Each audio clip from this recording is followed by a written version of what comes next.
Hello, hello, welcome back. Welcome one and welcome all. This is Aluminum Tarot. Thanks so much for joining for this reading today. We're going to be doing love readings. I know, shocking, isn't it? It's not something I normally read about because of the whole commodification of love that's been going around in the world these days. But I am going to try to get into the festive spirit of Valentine's Day. Hopefully we can make this a little bit more of a light-hearted, kind of, not lackadaisical, but kind of a bit more of a approachable reading, not going too far into the the deep into the woods to try to explore too much, but just to kind of see the next person coming into your life. It's normally going to apply for singles, but take it as it resonates. And what we're going to do, look into the sun, moon, and rising of Scorpio. So it seems to me that I'm doing all the fixed signs at the moment. So I did Taurus and Aquarius. Now we're doing Scorpio, and I will go into Leo after that. I don't know why. I think I just had the image of the world stuck in my head from the first reading for Taurus. But we're going to go ahead and look into this. So, as always, order of the day. If you like what you see here, please be sure to give a like, share, subscribe. Ding that notification bell so that you don't miss any updates from future postings. And let's get started with Scorpio. Scorpio, who is the next major love relationship into your life for the month of February 2025. Who is the next major relationship to come into Scorpio's life for the month of February 2025.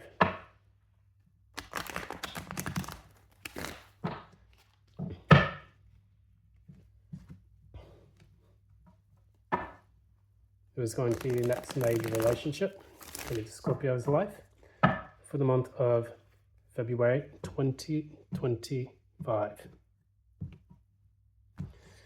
Okay, mutual energy. Okay, interesting. About Scorpio's thoughts. Scorpio's thoughts.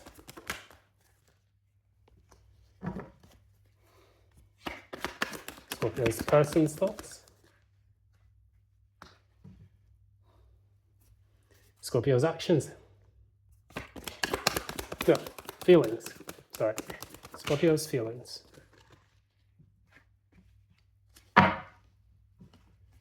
Scorpio's person's feelings.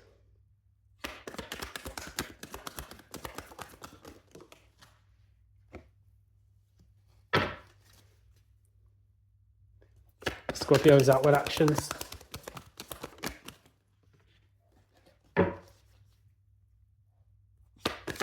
Scorpio's person's outward actions.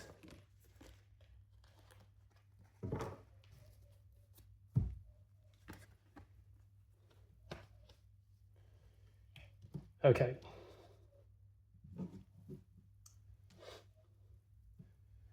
And now we're going to pull an oracle card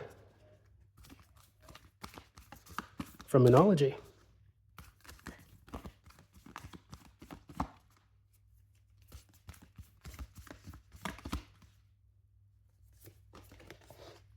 What do you need to release? So let's get into this. I'm going to go ahead and get started.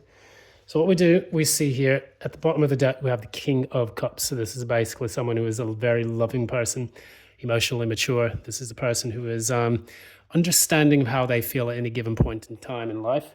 And what it tells us is that we're looking at a relationship that does have the potential to be mutually agreeable, and additionally, one that is full of reciprocity. However, what I see in the cards is quite different. Maybe this is possible because you are looking at this relationship and what is giving to you, the value that you receive from it. And you're finding that it's not necessarily something that you really want in your life. So the next person who could enter in, you have the Nine of Cups and then you have the Eight of Cups. Normally the Eight of Cups leaves to find their Nine of Cups. I almost feel like I need to reverse these two because one's going in towards the other. So maybe what you're seeing is that maybe the previous people that you were with didn't really satisfy you or didn't really meet your standards. So now you're going into a period of looking for a more fulfilling relationship, something that is going to satisfy you long term. Right now, you have the Ace of Swords as your thoughts towards the next person coming into your life. It's not someone that you want to really speak to, or potentially there's a lack of clarity when it comes to how, what you actually think of them. We'll pull some other cards.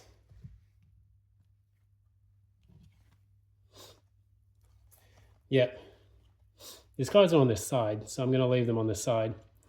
What you're doing is right now you're weighing the options. It's not really clear whether or not you want to take a leap of faith into this relationship and give it some work and effort.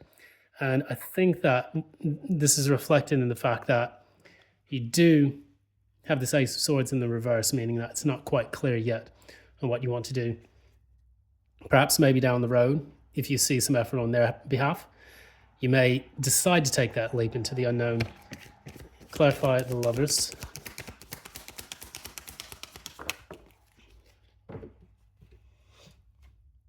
Yeah. For your person, the way they're thinking about this relationship when they encounter you, when they meet you, they may have gone through a bit of a knock on their confidence, possibly because they have had to move house. Things in their life are not necessarily as stable as they would like them to be. And for this reason, they're not really sure how to decide on this particular relationship as well, because the Lovers is also a kind of choice. And with the Ace of Swords in the reverse for you, it's not quite clear. For them, it's also not clear. They have the Lovers in the reverse, meaning that they could either feel disconnected or detached from their head and heart, and that it makes it difficult for them to navigate the arena of love, or potentially that they're just simply not choosing you, and maybe you're just not what they're looking for. The 1111 card, Four of Wands, normally indicates closing the door on an opportunity. And that could be that they simply just don't want you in their life. For reasons why, okay, well, let's find out the reason.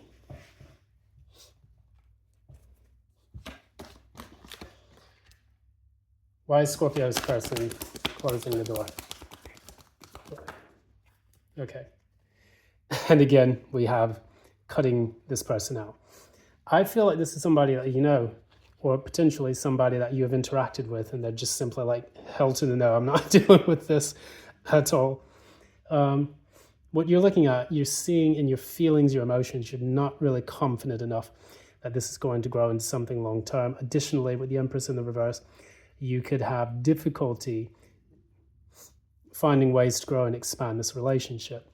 You may feel that it's not, there's an issue about your sense of self-worth and how it relates to the person that you're trying to attract. The Empress normally just waves her wand and she's able to grow all this abundance around her. In the reverse, it's almost like it's not a very, you don't feel like a very abundant person. Like the fecundity is just simply not there. And it's very hard for you to attract what it is that you want. So this could be coming from a place of a lack of self-confidence and self-worth. However, on the other hand, this person has a lot of it. Queen of Wands, they know exactly what they want. They're very decisive. So if they're not choosing you, they probably cut you out. And I'm just going to be real with you on that. Queen of Wands, clarify the Queen of Wands.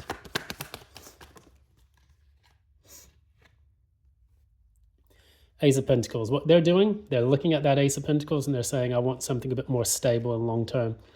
This could have been a person who either dealt with fuck buddies or potentially you were a fuck buddy and you're trying to see if there's more involved in this relationship. But I don't think that they're necessarily taking that chance on you because they want the bag first. They want to actually focus on things that are going to make them more money and abundance. Okay, let's get back to it. So what we're talking about, it seems like we have two different polarities happening in this relationship. This person's like, hell no. You're kind of like, maybe. You're not really feeling that worthy. They know their worth and they're going after it. When this Queen of Wands stares at that Ace of Pentacles like that, you know it's a match made in heaven. And so what we're trying to see here is precisely this person's feelings. They want something stable and long-term, and they don't see it with you, even if the two of you have smashed already. Looking into the Six of Pentacles for your outward actions, it's the Three of Pentacles here. So 3 plus 6 is 9 of Pentacles. It's a period of mini Empress energy, abundance. You want to work with this person and give just a little bit. So, however, your person is not really feeling the same way. So this is not a requited relationship. We have the Five of Pentacles. We have the High Priestess and the Seven of Pentacles. 5 plus 7 is 12. 1 plus 2 is 3. 3 is the number of collaboration. And so this is reflected in what you want. However, this person knows, like, I'm responding to you by leaving you out in the cold and kind of thinking about what I want out of a relationship in general. So it's not going to be a relationship that is reciprocated, I think. And it says, what do you need to release? Well, this person is releasing you, or potentially, if this is the other way around, you're releasing this person. And I feel that this is not one that you really want to focus a lot of your time and energy on, especially if this person has already made up in their mind that, hey, the sex was good, but, you know, I'm going to have to move on and focus on my bag. I'm going to pull a card from the Torino deck. Torino. Turin is a city in Italy. I used to spend a lot of time in. It was a great part of my life experiences. So we have the Nine of Hearts. This is similar to the Nine of Cups energy that we did have here, which is an indication of kind of a wish fulfillment. Now, in this particular card, what I do see here is a lot of, this is kind of like a fight for independence here, because we do have the Italian flag in the background, and going against the hordes of the enemies and trying to make their way into a more prosperous season. And what I do see from this, I guess from the imagery alone, what I would find is that, you know, you want that heart's desire and you're willing to fight for it. I don't really know if you have the confidence or the wherewithal mentally to actually do this. Perhaps you need to release the fear. Perhaps you want to confront this person, or perhaps you just need to move on. And I think the fear is going to keep you stuck in a kind of purgatory, in a kind of in-between space if you don't take the necessary action. You want to give a little bit. You want to try to collaborate and work with this person, but I don't see this person working with you. I think what you need to do is turn this Empress into the upright position and know your worth. Even if you have an attachment to this person, I think it's best for you to walk away to something that is a bit more fulfilling. So I'm going to leave it there. Not the best message for you, Scorpio, but it still rings and resonates true. Thank you so much for watching. If you like what you see here, please be sure to give it a like, share, subscribe, ding that notification bell, comment in the comments box below, and support the channel. I'm going to leave off the tarot readings and things like that as far as private readings. I'm not going to do those for the time being. What I want to do is kind of focus on other things in life and kind of give myself a little bit of leeway for that. What I would just want to do is to wish you all a good, happy holiday season. Hope you find the Valentines that you're looking for. And yeah, stay off the dating apps. Those things are shit. Anyways, thanks so much. And until next time, bye now.